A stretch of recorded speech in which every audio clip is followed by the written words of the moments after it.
pada saat perayaan HUT ke-17 Partai Gerindra ini, Pak Prabowo kan pidato menggebu-gebu. Kita menang karena dukungan Presiden ke-7 Republik Indonesia, Joko Widodo. Jadi sampai ada lagunya itu. Ya, Terima kasih Pak Jokowi. Itu kayaknya udah dikarang sebelumnya. Bahkan saya termasuk orang yang saat ini mulai hati-hati untuk melihat apa yang terjadi di depan panggung. Karena kecelek itu. Beberapa kali kecelek gitu. Karena dulu yang memilih Anies, yang memilih Ganjar, itu sekarang banyak berharap pada Pak Prabowo loh. Iya, banyak yang patah hati karena kita kemarin di episode sebelumnya kan Prabowo segera tinggalkan Jokowi. Ternyata Kalau hidup Jokowi.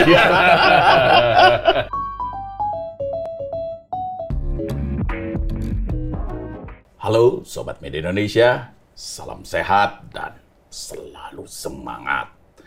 Jumpa lagi bersama kami dalam program Ordal, obrolan mendalam bersama orang-orang dalam yang selalu memberikan info-info penting, bocoran dari balik panggung politik di Indonesia. Ya.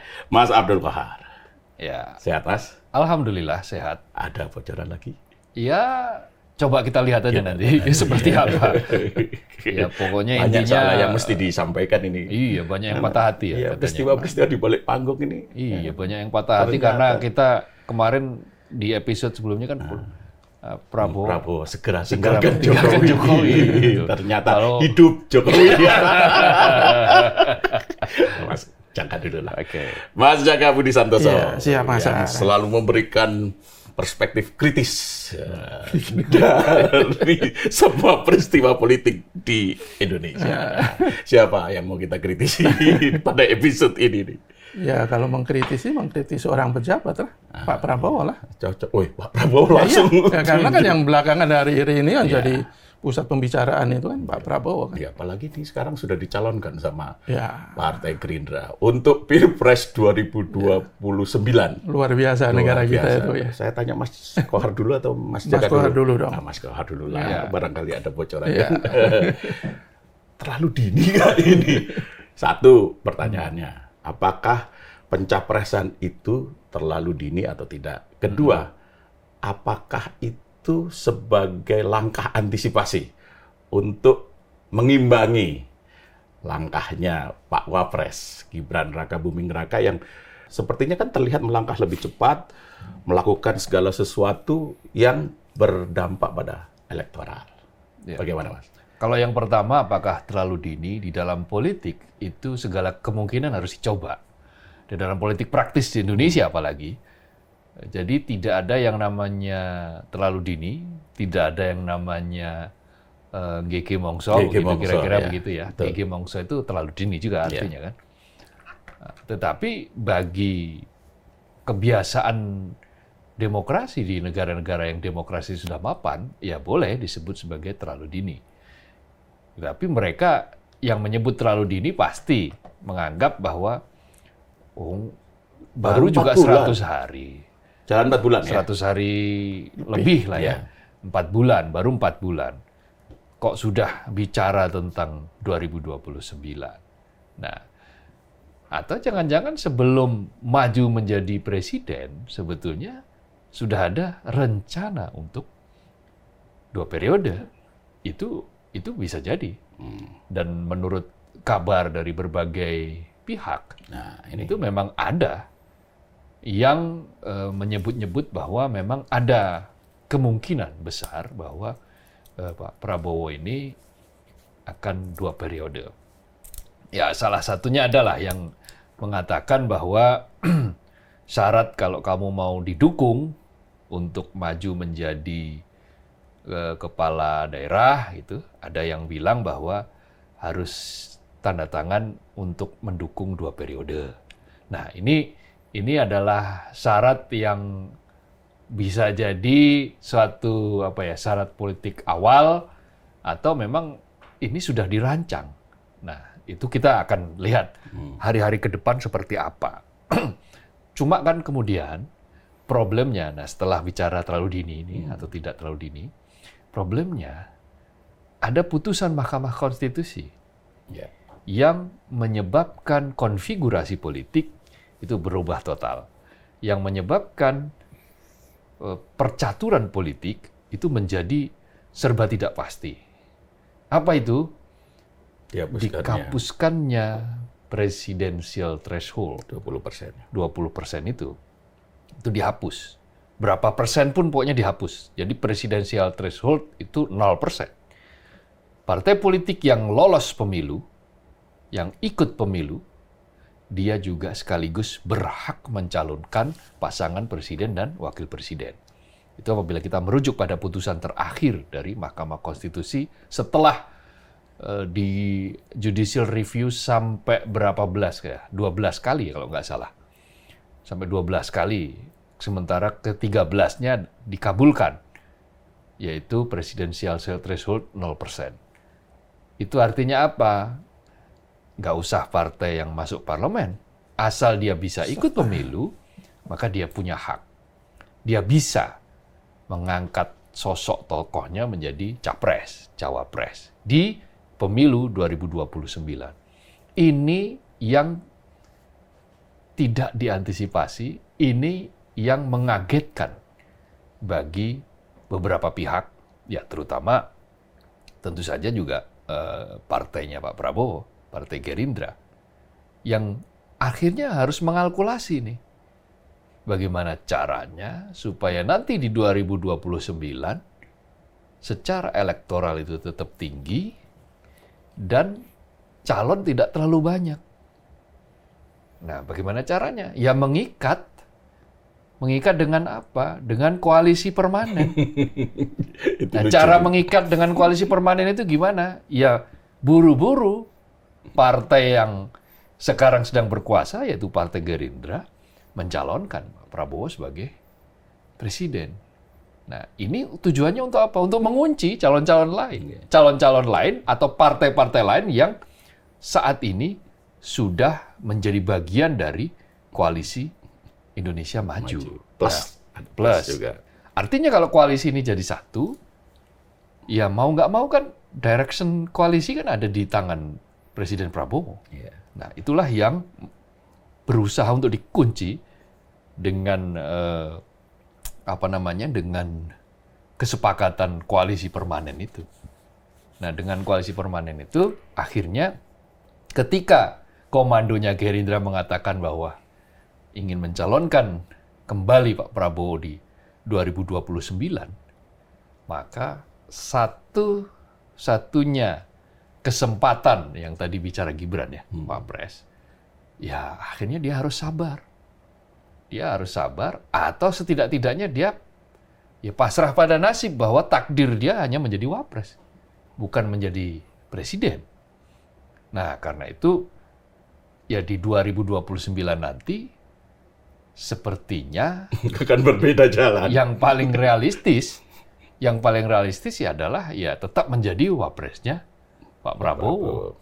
Kalau dia berani berbeda jalan, Gibran nanti berbeda jalan, misalnya katakanlah dia dicalonkan, saya agak sulit membayangkan itu sekarang akan terjadi. Karena apa? Setelah Gerindra meminta agar Prabowo bersedia dicalonkan di 2029, beberapa jam kemudian PSI yang notabene identik ya dengan Pak Jokowi, identik dengan Gibran, mendukung itu. Menyatakan dukungan kepada Prabowo Subianto ketika nanti maju di 2029. Jadi ini situasi yang tadinya rumit, semakin rumit gitu bagi beberapa orang. Tetapi bagi beberapa tokoh yang masih masih punya elektabilitas tinggi seperti kayak Anies Baswedan atau mungkin nanti siapa yang dimunculkan oleh PDIP, Pramono Anung misalnya atau siapapun lah ya yang dari PDIP atau Puan Maharani misalnya, itu adalah sebuah situasi yang menantang, challenging ini. Putusan MK yang kemudian akhirnya ya sebetulnya sudah bisa diprediksi lah bahwa Pak Prabowo akan maju lagi di 2029 itu sudah pasti bisa diprediksi. Tetapi statement itu mengapa disampaikan sekarang oleh Partai Gerindra? Ya kalau dalam analisis saya itu ya ada kaitannya dengan putusan MK tadi untuk mengunci tadi itu. Ya, tapi kan di dalam politik itu tidak ada kawan maupun lawan yang abadi, karena politik itu dinamis kan. Ya. Nah, termasuk juga dengan posisi Gibran saat ini kan. Pak Jokowi memang mendukung pencapresan Pak Prabowo di 2029. PSI juga mendukung. Ya. Tapi jangan lupakan bahwa Pak Jokowi juga sedang berupaya membangun partai ini kan si super TBK katanya. Dan di dalam politik kan ya segala sesuatu bisa terjadi gitu kan. Jadi koalisi permanen itu menurut saya menyalahi kredo politik pada umumnya gitu kan. Nah, balik lagi ke soal posisi Gibran. Karena gini, saat pengumuman pencapresan dalam KLB Gerindra itu kan tidak disebutkan nama Gibran kan, tidak satu paket kan. Nah, apakah ini menjadi sebuah strategi karena Gerindra sudah melihat Gibran sudah agresif untuk melakukan hal-hal yang sifatnya berdampak pada elektoral tadi itu, Mas?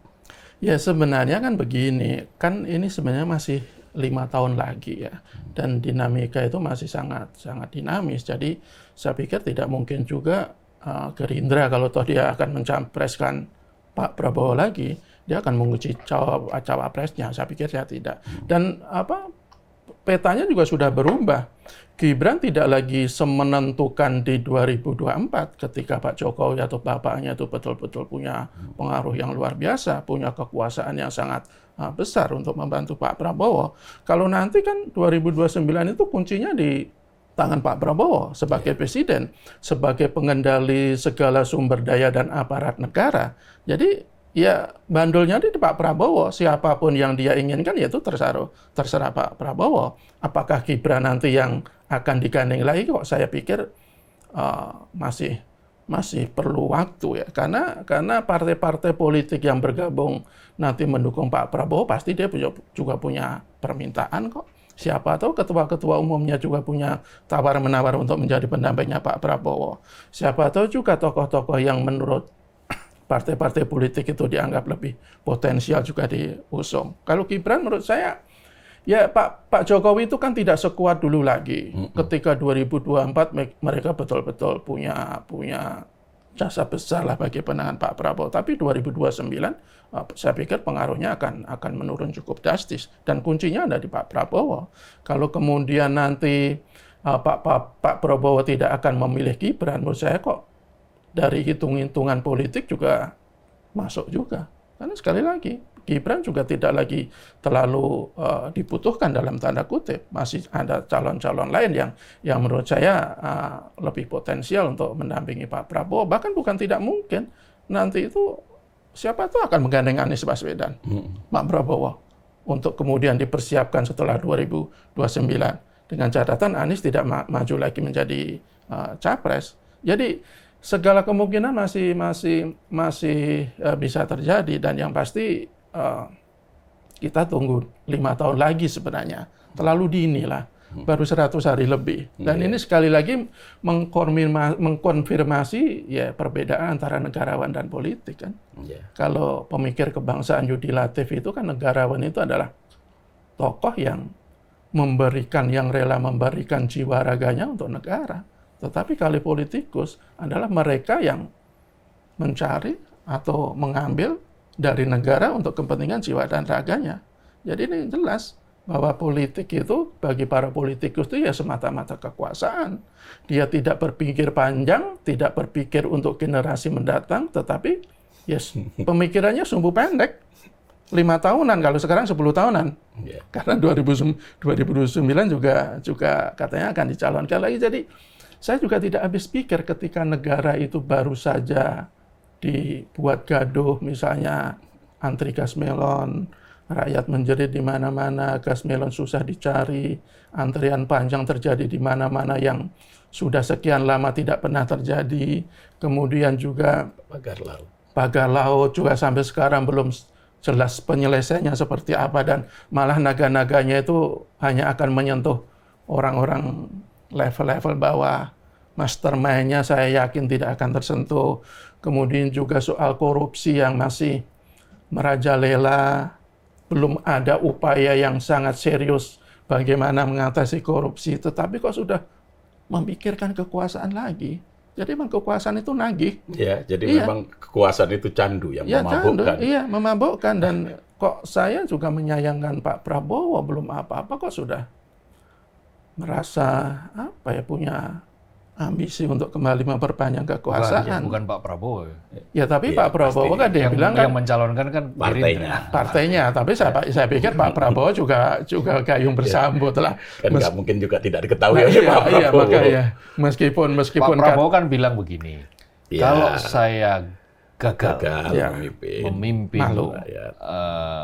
untuk menyejahterakan rakyat, saya akan malu. Ya. Jangan calonkan saya. Ya, itu enggak, Nanti ya mirip-mirip saya dengan dibilang dulu. ambisi. Ya, itu mirip-mirip dengan Pak Jokowi. Nah, itu Saya tadi. tidak nyopras capres, saya nggak peduli. Nyopras itu kan panggung depan. Panggung depan. Kita belum tahu panggung belakang seperti apa. Iya, kan? jadi menurut saya buktikan dulu bahwa Pak Prabowo itu memang betul-betul menjadi presiden yang bisa mensejahterakan rakyat, mengatasi segala permasalahan rakyat, baru memikirkan kekuasaan berikutnya. Ini belum apa-apa, belum kelihatan arahnya kemana. Malah kalau kita lihat situasi terakhir itu sekarang tagar kabur aja dulu, itu kan kabur aja dulu.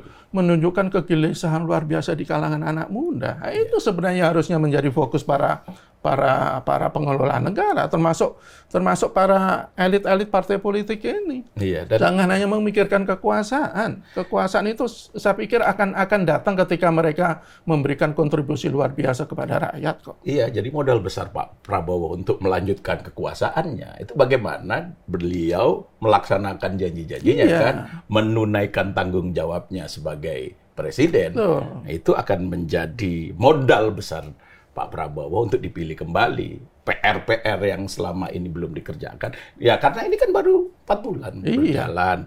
Kita belum bisa menilai apakah beliau layak atau tidak sebagai seorang presiden, dan harus dibuktikan itu gitu loh. Ya. Nah, yang menjadi pertanyaan berikutnya adalah mengapa yang dipikirkan oleh Partai Gerindra untuk kembali mencapreskan Pak Prabowo? Faktor apa sebenarnya? Ya, faktor karena incumbent itu di mana-mana punya modal. Oke. Punya modal politik. Jadi modal politik itu penting bagi seseorang untuk mencalonkan diri menjadi presiden atau kepala daerah atau apapun ya pada jabatan-jabatan yang mengharuskan election ya. Nah, biasanya dia punya keuntungan politik. Modal politiknya apa? Ya, dia sudah menunjukkan sesuatu. Dia sudah bekerja, dia menguasai semua alat-alat yang menjadi roda penggerak, kira-kira gitulah. Roda penggerak bagi kampanye politik. Itu sesuatu yang wajar. Itu kan yang dilakukan oleh SBY. SBY akhirnya menang 2 periode dengan mudah. Itu pula yang dicapai oleh Jokowi, yang bisa menang dengan mudah juga di periode kedua. Nah, tetapi 2 nama yang saya sebut ini, SBY dan Jokowi, itu bertarung di periode kedua dengan putusan Mahkamah Konstitusi yang waktu itu masih ada presidensial threshold. 15%, kemudian naik menjadi 20%. Nah, sekarang nanti kalau kita running di 2029, itu tidak perlu pakai presidensial threshold. Maka bisa saja kesepakatan yang dicapai pada hari ini akan muncul di 2029 dengan gaya orkestrasi yang berbeda. Semua masih bisa terjadi. Tetapi apa yang dilakukan oleh Gerindra saat ini dengan mencalonkan Pak Prabowo itu sebetulnya sudah memberikan warning kepada partai-partai yang kira-kira berada dalam satu barisan untuk tidak keluar dari barisan. Karena pedih risikonya kalau sampai berani keluar dari barisan, kira-kira begitu kan. Karena saya melihat bahwa pola-pola yang dulu pernah dilakukan, ya artinya memegang kunci masing-masing, memegang kartu truf masing-masing, itu boleh jadi akan dimainkan lagi. Kalau berani bergerak-gerak, ya jangan salahkan kalau kemudian disingkirkan, kira-kira begitu. Kode keras tentang menyingkirkan itu ya boleh jadi kamu sedikit saja punya masalah, ya siap-siaplah untuk disingkirkan. Apabila misalnya partaimu tidak bersedia berada dalam satu barisan dengan satu gerbong dengan partaiku, ya, kira-kira seperti itu.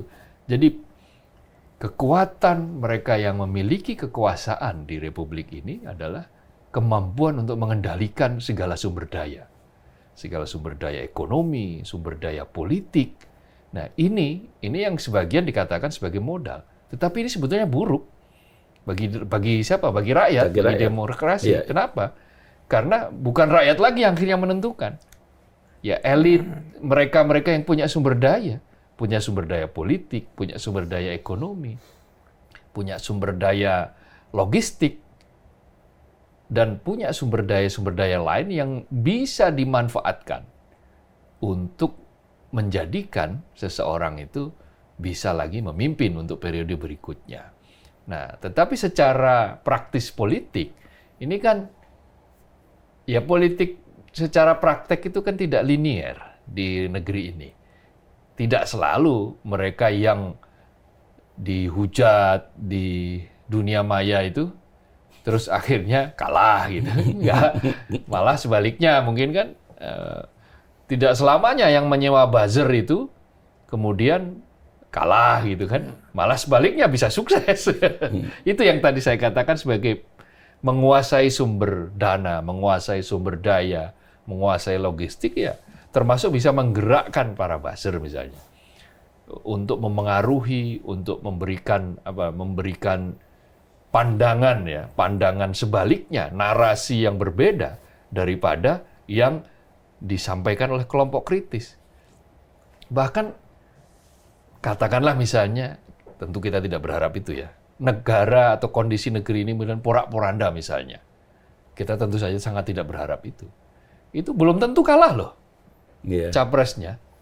Kalau dia bisa memutar bahwa kita tidak sedang porak-poranda, kita sedang struggle, dan yakinlah 5 tahunnya akan, 2-3 tahunnya akan datang, kita akan bangkit dan akan melesat berlari. Bisa. Meroket. Bisa, seperti itu bisa. Tergantung narasinya bagaimana. Narasinya bisa dibangun. Dan tergantung pula bagaimana masyarakatnya. Kan begitu. Di Filipina kan buktinya bisa. Di kita juga bisa kan? Bagaimana adu konsep itu terjadi kok? Ya itu jadi persoalan yang sangat serius di politik negeri kita. Gitu. Apalagi misalnya ketika menjelang Pilpres misalnya, digelontorkan bansos misalnya, udah selesai itu urusan. Itu kan. Dan yang jadi persoalan kan begini, kalau selama ini kan ada kegelisahan juga kan, kenapa presiden itu kan biasanya mereka untuk mempertahankan kekuasaan itu kan setahun atau 2 tahun terakhir lah masa jabatan. Tapi kalau sekarang kan enggak. Jadi biasanya setahun terakhir itu tidak lagi fokus untuk membangun negara, tapi fokus bagaimana untuk bisa running di periode berikutnya. Kalau sekarang yang kita khawatirkan, jangan-jangan nanti sejak sekarang itu kebijakan-kebijakan itu sudah diarahkan untuk bagaimana memupuk modal sosial menuju 5 tahun mendatang. Dan itu berbahaya menurut saya. Jadi tidak murni lagi untuk kepentingan rakyat, untuk kemajuan bangsa. Nah, apalagi koalisi permanen itu jadi terlaksana. Betul, dan itu juga sangat berbahaya. Karena sehat nggak itu untuk politik di Indonesia? Sangat tidak. Kalau menurut saya begini, jadi tadi Mas Kohar bilang itu bisa menjadi alat sandera bagi pemegang kekuasaan. Tetapi bisa juga menjadi alat sandera bagi partai-partai politik untuk mendikte pemegang kekuasaan. Umpamanya begini, salah satu partai politik memiliki beberapa menteri di parlemen. Kerjanya tidak bagus, justru merugikan rakyat, akan diganti. Dia bisa mengancam. Kalau Anda ganti... Bukan menteri di parlemen, menteri di kabinet. Di kabinet. Kalau Anda ganti, kita keluar dari koalisi parlemen. Itu kan jadi saling menyandra, dan menyandra dalam konotasi yang sangat buruk dan merugikan rakyat. Jadi kok sepertinya ide untuk membatasi masa jabatan presiden hanya 1 periode itu mendesak untuk diberlakukan ya. 1 periode tapi 8 tahun misalnya, 10 tahun misalnya. Jadi tidak ada lagi pikiran sedikit pun untuk bagaimana mempertahankan kekuasaan. Jadi presiden itu betul-betul begitu terpilih, ya fokus selama masa jabatan dia, fokus mensejahterakan rakyat, tidak lagi fokusnya terbelah untuk memperpanjang kekuasaan. Kok saya pikir amandemen Undang-Undang Dasar itu sudah, tapi apakah mau? Itu kan persoalannya kan. Ya kecil lah kemungkinan para elit-elit itu bisa atau berani mengamandemen undang-undang. Jangan-jangan yang diamandemen nanti bukan lagi 2 periode, tapi bisa menjadi 3 periode.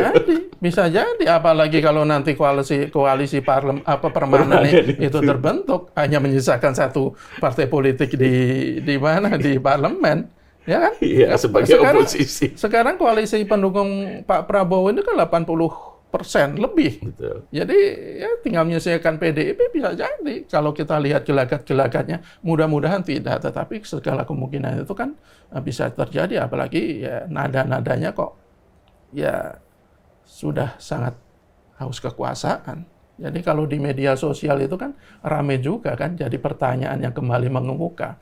Sebenarnya yang ambisius untuk kekuasaan itu siapa? Itu kan dulu rame itu. Yeah. Banyak yang menyerang Anies Baswedan itu orang yang sangat ambisi untuk menjadi penguasa. Ya. Sekarang pertanyaan itu kan berbalik sebenarnya yang sangat ambisi itu siapa? Ya, apalagi begini. Ini yang menarik pada saat perayaan HUT ke-17 Partai Gerindra ini, Pak Prabowo kan pidato menggebu-gebu. Ya. Salah satunya memberikan sanjungan yang luar biasa kepada Pak Jokowi.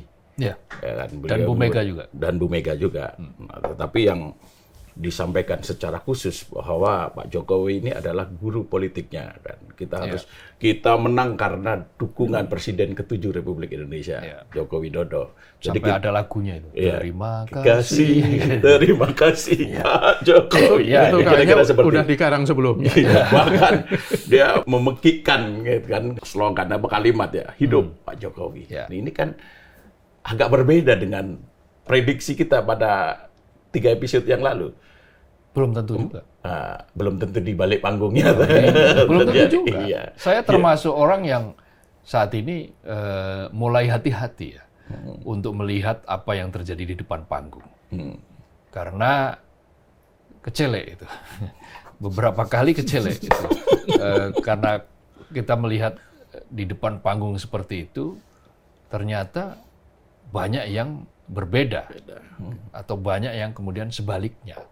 Saya termasuk orang yang kecelek di situ. Ada beberapa pihak yang juga justru merasakan kecelek. Nah, perasaan kecelek ini kan sesuatu yang pasti menjadi pengalaman. Kalau orang tertentu mungkin menjadi pengalaman traumatik.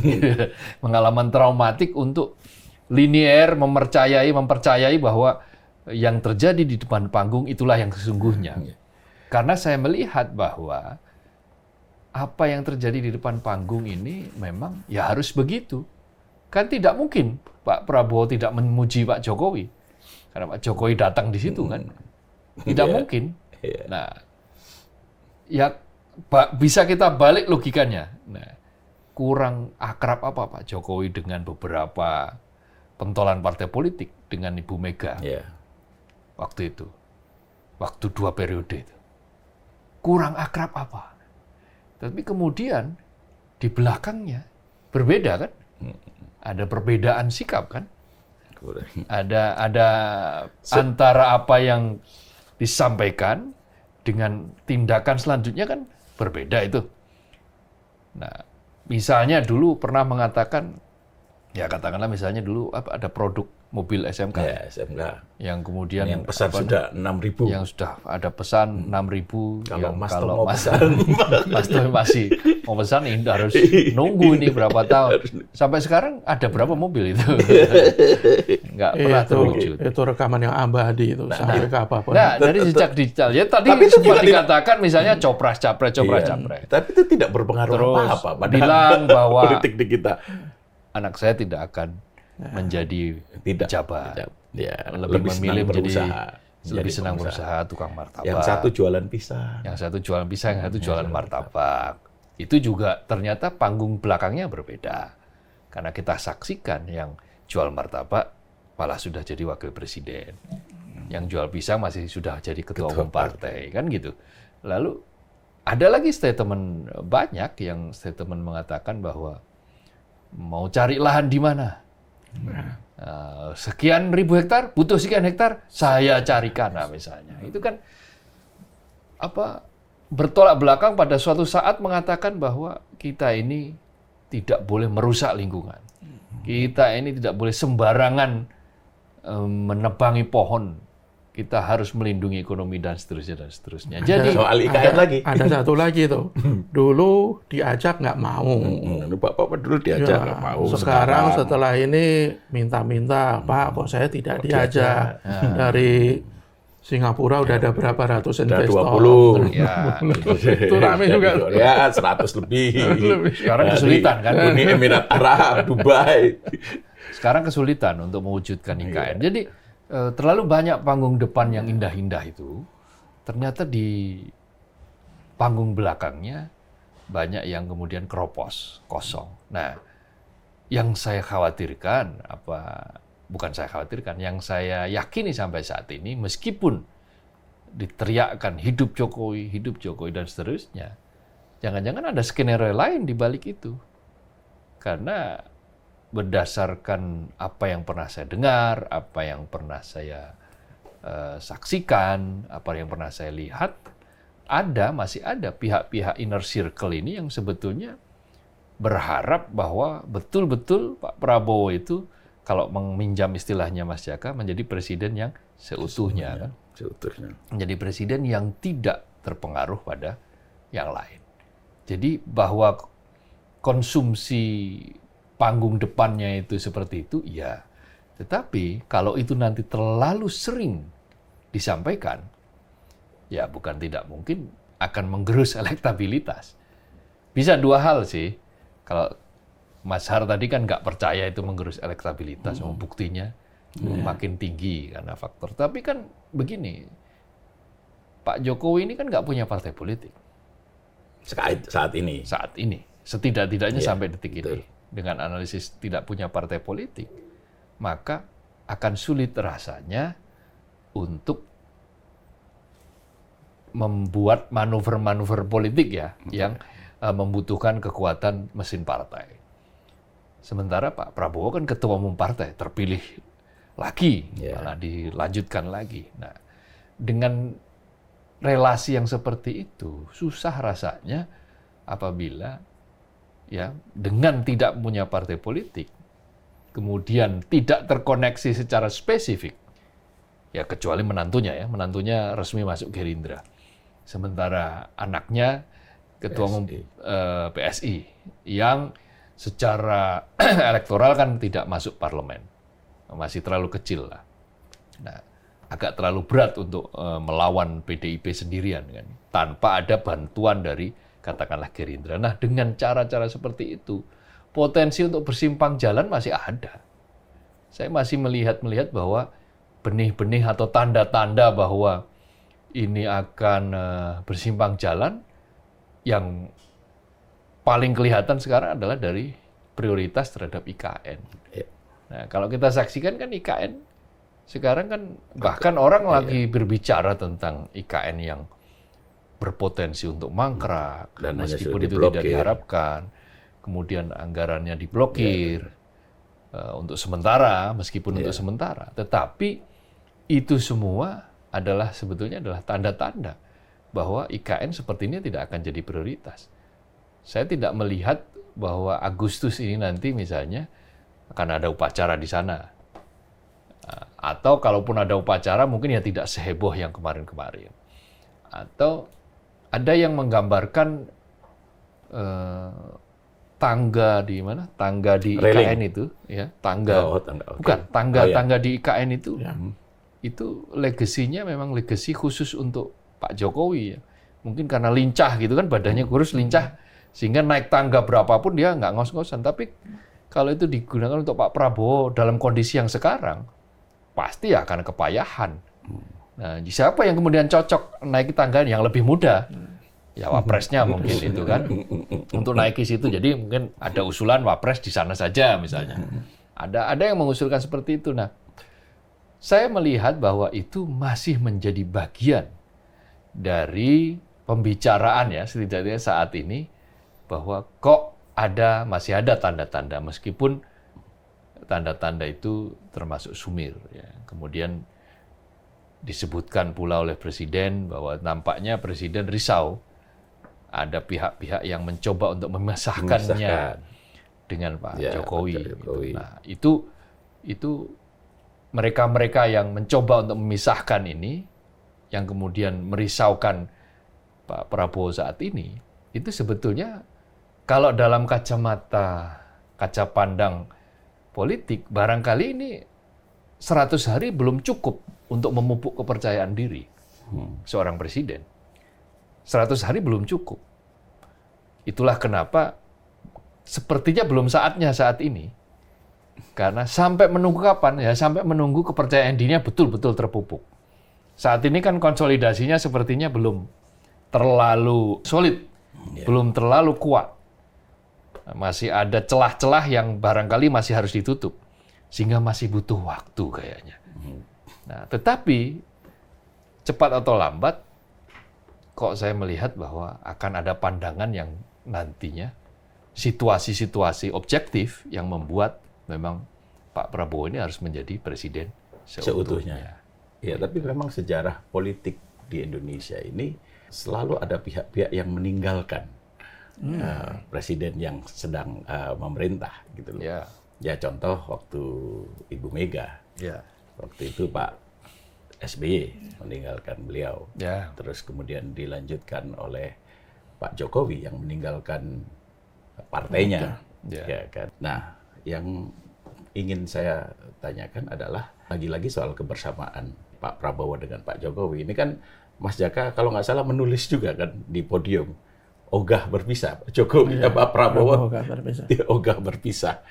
Nah, itu kan sesuai dengan apa yang disampaikan oleh Pak Prabowo dalam pidatonya di Kongres Muslimat NU kan, bahwa ada pihak-pihak yang ingin memisahkan dirinya dengan Pak Jokowi. Nah, sebenarnya siapa yang ingin memisahkan Pak Prabowo dengan Pak Jokowi ini? Iya, ada beberapa pihak, bahkan di kalangan Gerindra pun kan beritanya juga santer kan. Ada semacam faksi lah yang ingin segera Pak Prabowo itu ya mandiri sebagai presiden. Karena kan di kalangan internal Gerindra pun ada juga yang tidak suka dengan Pak Jokowi kok. Karena mereka masih mungkin dalam tanda kutip masih kecewa ketika Pak Jokowi menjadi lawan Pak Prabowo dalam 2 kali Pilpres. Dan yang tidak kalah banyaknya adalah mereka yang sebenarnya betul-betul ingin Pak Prabowo itu menjadi presiden seutuhnya. Jangan lagi berada di bawah-bawah bayang-bayang kekuatan lain. Dulu yang tidak memilih Prabowo, dulu yang memilih Anies, yang memilih Ganjar, itu sekarang banyak berharap pada Pak Prabowo loh. Karena dia melihat, ya paling tidak sampai sekarang ya, melihat bahwa Pak Prabowo itu bisa diharapkan untuk membalikkan keadaan setelah 10 tahun dipimpin oleh Pak Jokowi. Jadi kalau kemudian berharap agar Pak Prabowo itu segera pisah dari Pak Jokowi, itu bukan karena tidak suka dengan Pak Prabowo, itu justru karena banyak yang cinta dengan Pak Prabowo. Dan menurut saya apa yang dikatakan oleh Pak Prabowo bahwa itu sebuah bentuk adu domba, politik pecah belah, kok saya kira tidak. Publik itu hanya ingin agar Pak Prabowo itu betul-betul menjadi satu-satunya matahari.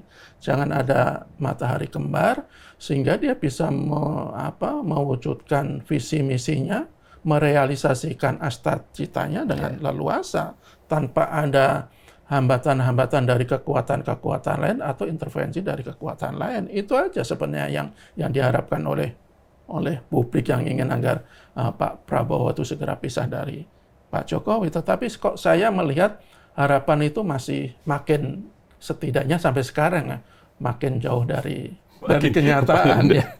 Kok saya kemarin melihat Pak Prabowo itu betul-betul menempatkan Pak Jokowi itu dalam posisi yang begitu terhormat. Dan kalau kita lihat dari duduknya misalnya, Pak Prabowo di tengah, diabet oleh Pak Jokowi, Dan kemudian sebelahnya Gibran sebagai wapres. Itu kan sebagai sebuah penghormatan yang luar biasa. Kemudian juga dalam pidatonya dia hidup Pak Jokowi, kemudian disambut dengan nyanyian terima kasih Pak Jokowi, dan dia dengan terus terang mengatakan bahwa kemenangan dia itu adalah kontribusi atau dukungan dari Pak Jokowi. Saya kira baru secara tenang benderang baru dikatakan sekarang. Jadi menurut saya ini juga mengkonfirmasi bahwa ya selama ini Pak Prabowo itu menikmati apa yang dilakukan oleh Pak Jokowi dalam merusak demokrasi, termasuk di MK.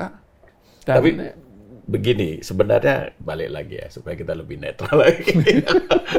Pak Prabowo ini kan mulai menjabat sebagai presiden dengan approval rating yang cukup tinggi, 80,9. Iya kan? Kompas. Ya, range-nya antara 77 sampai 81 lah. Di gitu, parlemen, dukungannya juga 80 lebih, 80% lebih. Tinggal menyisakan PDIP. Iya. Apa yang menjadi penghambat Pak Prabowo itu lebih bebas? Seharusnya kan lebih bebas kan? Iya. Untuk keluar dari pengaruh dari siapapun gitu loh. Ya, untuk memimpin, untuk melaksanakan apa yang sudah dia janjikan. Utang budi itu menurut saya, Ya, karena kepribadian Pak Prabowo itu bagus, bahwa itu dia tidak punya dendam, tidak punya sakit hati. Kalau kita lihat inilah beberapa dulu seniornya yang betul-betul memojokkan dia, Pak Wiranto, Pak Agung, Pak Hendro, semua jadi bersahabat sekarang. Semua sekarang jadi bersahabat. Semua diuangke lah kata orang Jawa. Terus dulu sekarang Bu Mega bagaimana dulu dalam kasus perjanjian batu tulis. Sekarang diuangke, dan sekarang perusahaannya sudah nggak tinggal batunya katanya. Dan sekarang Pak Jokowi yang sangat berkontribusi terhadap kemenangan dia ya sangat dihormati. Cuman itu bagus secara pribadi, tetapi secara kenegaraan, secara bagaimana kita mengelola negara kok itu kurang tepat. Karena kalau itu yang terjadi ya nanti saya khawatir apapun yang dilakukan oleh presiden, kalau cara-cara seperti itu ya tidak ada pertanggungjawaban yang perlu kita perlukan. Semuanya dianggap bagus, yang salah dilupakan, itu kan tidak bagus.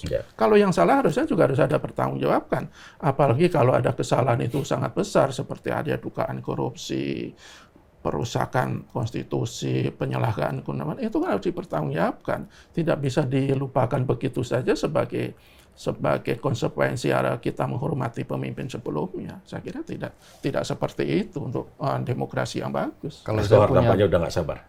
pandangan begini, tipologi Prabowo itu adalah Prabowo Subianto, Pak Prabowo itu adalah tipologi orang yang gandrung kepada persatuan, gandrung kepada persatuan dan sangat terganggu apabila ada riak-riak gitu. Jadi pernyataan waktu di seputaran Pilpres, kampanye, demokrasi yang sangat melelahkan. Nah, itu sebetulnya mengonfirmasi bahwa kegaduhan dalam demokrasi itu bagi Pak Prabowo itu gangguan. Padahal kan di mana-mana yang namanya demokrasi pasti gaduh lah. Cuma kan akhirnya tinggal dilihat saja mana yang perlu ditanggapi, mana yang tidak. Tetapi nggak bisa bagi seorang Prabowo Subianto.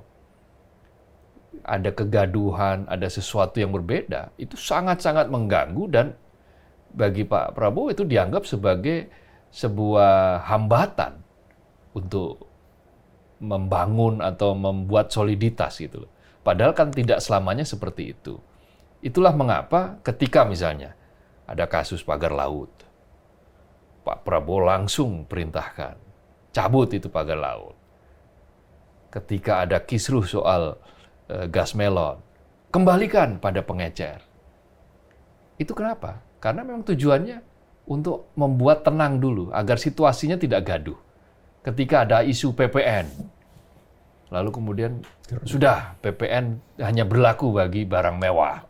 Super mewah katanya. Tidak penting bahwa kemudian ada yang dirugikan dengan putusan itu, ya ada yang merasa bahwa loh ini kok berlipat-lipat terus. Ya, ada yang menyatakan keadilan yang tidak proporsional misalnya, yang menyatakan seperti itu dalam konteks PPN. Tapi sudah, intinya adalah bahwa Pak Prabowo ini punya tipologi yang mencintai persatuan, harmoni, tetapi harus dikendalikan gitu loh. Siapa yang mengendalikan? Ya kekuasaan. Sehingga kalau perlu, demokrasi kita nggak usah ada kalau perlu misalnya seperti itu. Apabila demokrasi itu membuat kekacauan, apabila demokrasi itu menghambat pembangunan, apabila demokrasi itu menghambat pertumbuhan ekonomi, maka ya demokrasi sepertinya tidak ada artinya gitu. Kira-kira logikanya seperti itu. Meskipun itu sebetulnya masih debatable. Apa iya yang namanya demokrasi itu penghambat kemajuan? Berdasarkan semua riset, berdasarkan semua penelitian, berdasarkan fakta-fakta yang muncul, justru kesejahteraan negara atau bangsa itu karena faktor demokratik, karena faktor menjalankan demokrasi. Karena demokrasi itu akan menggaransi bagi adanya pengawasan. Demokrasi itu menggaransi adanya checks and balances. Ketika ada checks and balance, maka semua kebocoran bisa ditutup, abuse of power bisa dicegah, anggaran bisa diefektifkan untuk kemajuan, sehingga ekonomi bisa tumbuh pesat. Semua negara-negara maju yang sekarang disebut sebagai negara maju, hampir ya, nggak semuanya, hampir semuanya, itu menggunakan praktik demokrasi loh, dengan cara yang benar. Sedangkan negara-negara yang gagal melesat, itu hampir semuanya dipimpin secara otoriter. Nah, kondisi seperti itu kan sebetulnya menunjukkan kepada kita bahwa sebaiknya ya pilihan kita dengan demokrasi itu sudah tepat. Hanya demokrasi yang seperti apa ini yang harus dikonsensuskan. Nah, ketika menjelang konsensus ini biasanya memang ya ribut, ya gaduh. Ya. Itu biasa. Tetapi bagi Pak Prabowo kayaknya ini tidak produktif. Kegaduhan tidak produktif. Ya misalnya Pak Prabowo tidak, apa itu FGD? Forum Group Discussion, pada FGD kan fokus group discussion yang benar. Seminar, diskusi. Yang penting itu sekarang aksi kan gitu, Pak Prabowo. Padahal ya nggak seperti itu. Menurut berbagai ahli, menurut berbagai filsafat, teori yang baik, praktek yang baik itu berasal dari teori yang baik. Ya. Karena teori yang baik itu akan menghasilkan praktek yang baik. Jadi ada relasinya.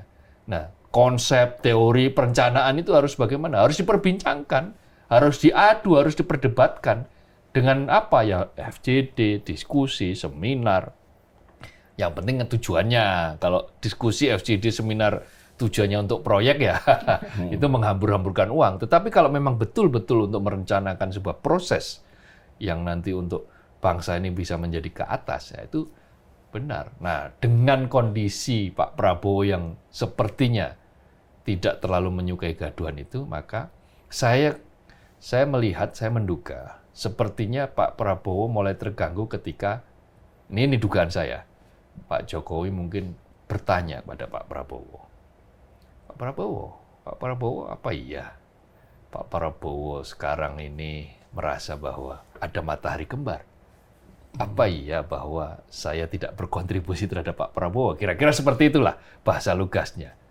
Nah, dari situ untuk meyakinkan Pak Jokowi bahwa Pak Prabowo bukan tipologi seperti itu, diberilah kesempatan untuk di atas panggung, untuk berpidato, untuk disampaikan hidup Jokowi, dan seterusnya. Ingat loh, ketika pidato, Pak Jokowi bilang apa? Kan salah satunya bilang, Pak Prabowo ini sangat kuat. Ya. Sangat kuat, sehingga orang takut, tidak berani mengkritik Pak Prabowo. Sehingga akhirnya, kritiknya jatuh ke saya.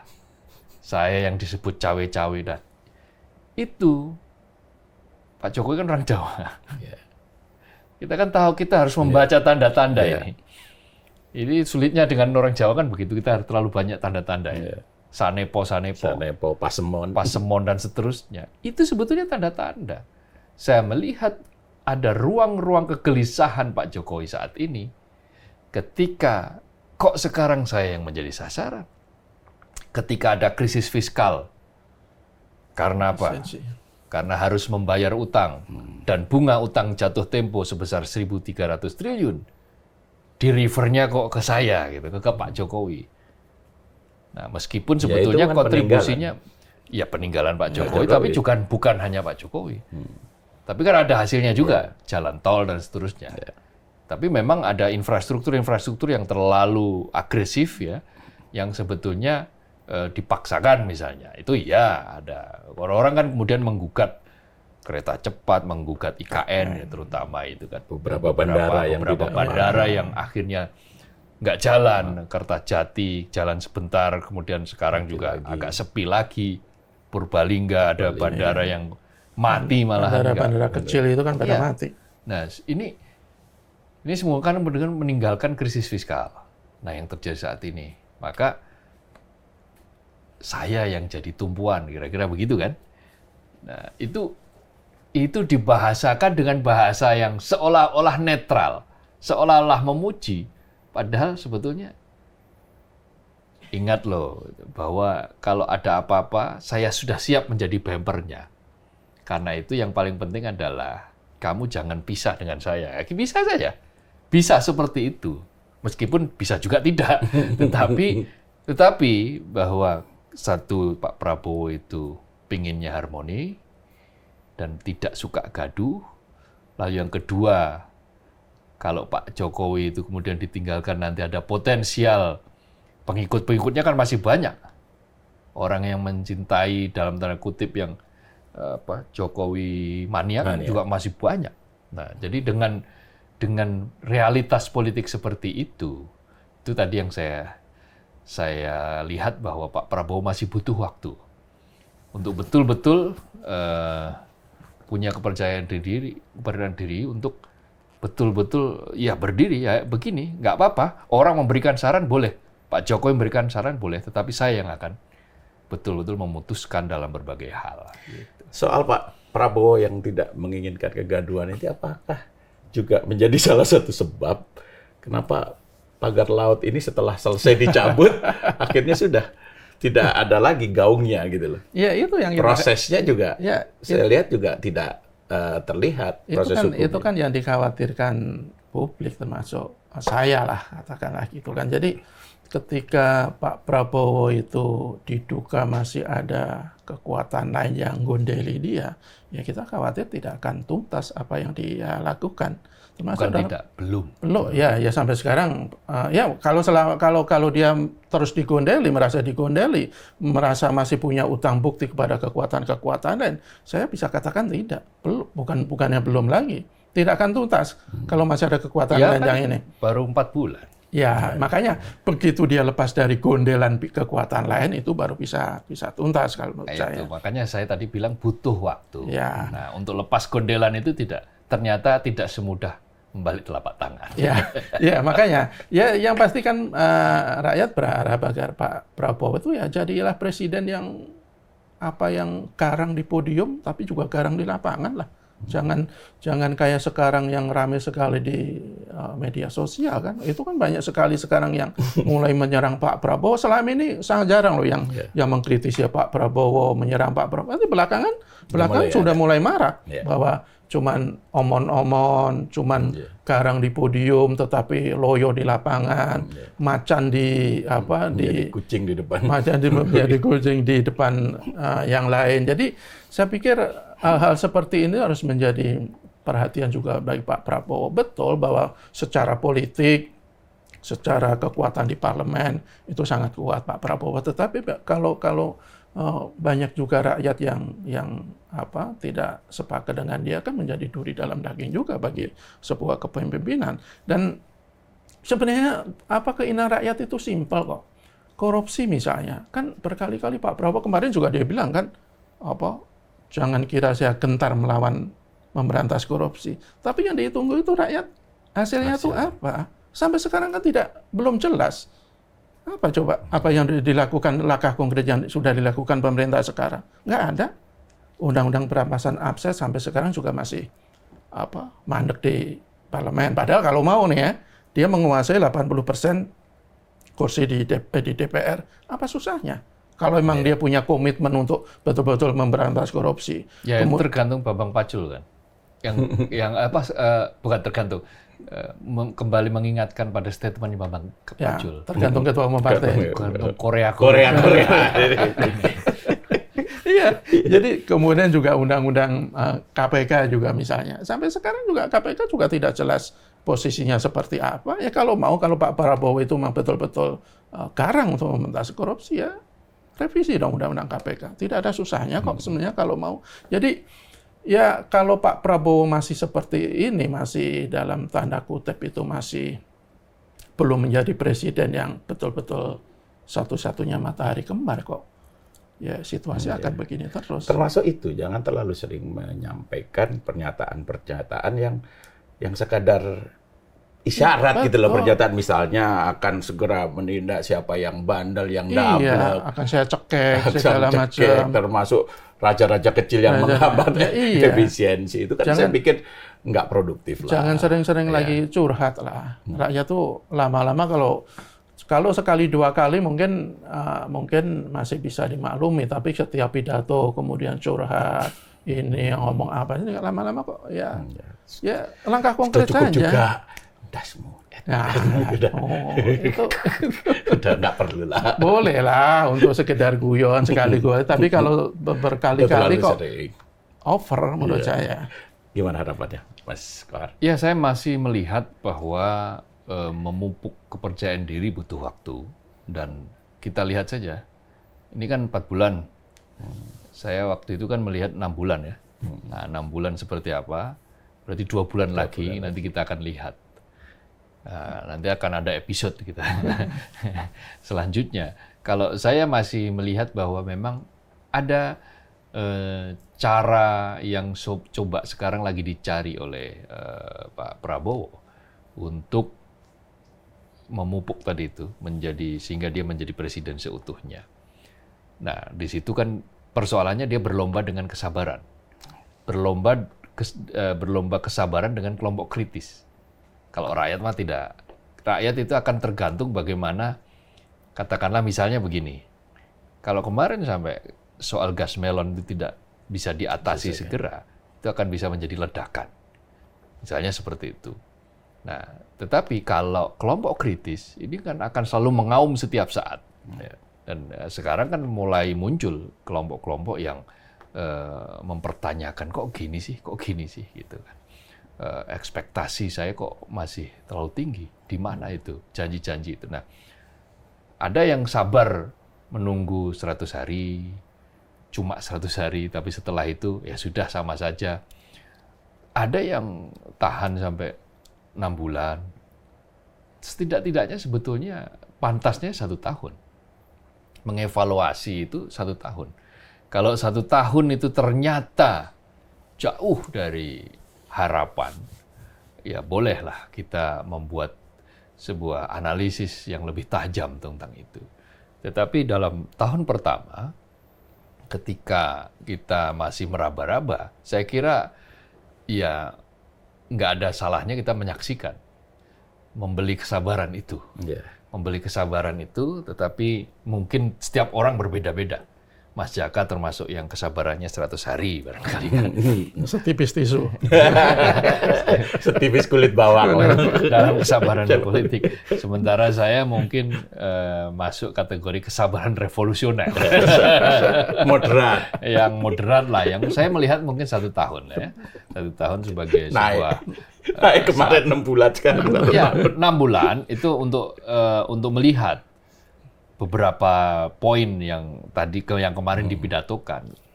Tetapi sebetulnya 6 bulan itu waktu yang cukup untuk dia bergerak sendiri dengan kekuatan sendiri. Ya, itu boleh itu 6 bulan. Tetapi kalau sampai 6 bulan masih berada dalam bayang-bayang, sebagaimana dikatakan banyak orang, dan itu berlangsung sampai 1 tahun masih berada dalam bayang-bayang, ya berarti kita boleh dong mengkritisi bahwa pemerintahan ini akan menghadapi risiko yang sangat besar apabila tidak segera mengambil jalan yang betul-betul berbeda.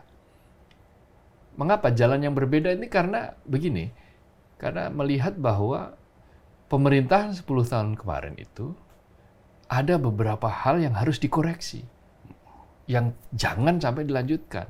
Salah satu koreksi paling besar adalah di bidang ekonomi ya, itu adalah terlalu memaksakan untuk menggunakan fiskal yang terbatas, tapi untuk kepentingan legacy yang tidak semuanya itu sebetulnya untuk kebutuhan publik. Ada legacy-legacy yang tujuannya untuk kebanggaan, kayak IKN dan seterusnya. Lalu menjadi yang pertama kereta cepat di Asia Tenggara, misalnya seperti itu. Nah, legacy gengsi. Nah, legacy gengsi itu sebetulnya mesti diletakkan pada posisi berikutnya, karena kita bukan Uni Emirat Arab. Kita bukan Qatar, kita bukan Dubai, Jakarta bukan Dubai, atau IKN bukan Dubai gitu. Jadi harus kita letakkan secara proporsional. Kita harus melihat bahwa peningkatan itu harus kelihatan. Maunya jadi Dubai tapi jadi Naypyidaw. Nah itu calon ibu kotanya Myanmar yang kan mau mampir mangkrak juga. Mangkrik. Kan mau studi banding kan? Iya. Katanya tidak belum studi banding. Ya, saya lihat begini, yang ada beberapa hal yang perlu dikoreksi itu harus mulai terlihat di dalam tahun pertama pemerintahan bahwa itu harus dikoreksi. Nah, sekarang IKN misalnya mulai dikoreksi, tetapi begitu rame, wah IKN begini, sudah ada yang mulai bicara, sepertinya enggak, IKN tetap jalan. Nah, misalnya hal-hal seperti itu maju mundur itu seperti kok masih mempertimbangkan hal-hal yang mestinya harus dikoreksi, tetapi tidak dikoreksi. Tetapi kita lihatlah, 6 bulan. Jadi memang energi kesabaran kita harus kita tambah, harus kita charge lagi. Kesabaran gitu. revolusi. Tapi kalau saya nggak sabar itu menunggu Pak Jokowi itu merealisasikan niatnya untuk mendirikan partai Super TBK itu. Kita tunggulah. Ya bisa jadi kalau nanti Gibran itu tidak menjadi cawapresnya Pak Prabowo, itu bisa jadi capres. Tapi kan sudah ada PSI bisa lah sewaktu tidak susah untuk berubah sikap nanti. Bisa jadi nanti Mas Gibran itu jadi capres, ya cawapresnya banyak kok. Bisa mungkin Raja Juli Antoni, atau kalau perlu adiknya Kaisang, kan nggak apa-apa juga, anak-anak muda kan. Jadi ya siapa tahu dipilih oleh rakyat. Atau perempuan ya, Grace Natali. Grace Natali gitu kan. Kan nggak perlu presidensial threshold. PSI sendiri juga udah cukup kok. Cukup lah ya? Cukup lah. Ada yang masih mengganjal? Cukup ya? Oke, baik. Sobat Media Indonesia, demikian perbincangan kami. Semoga bermanfaat. Salam sehat.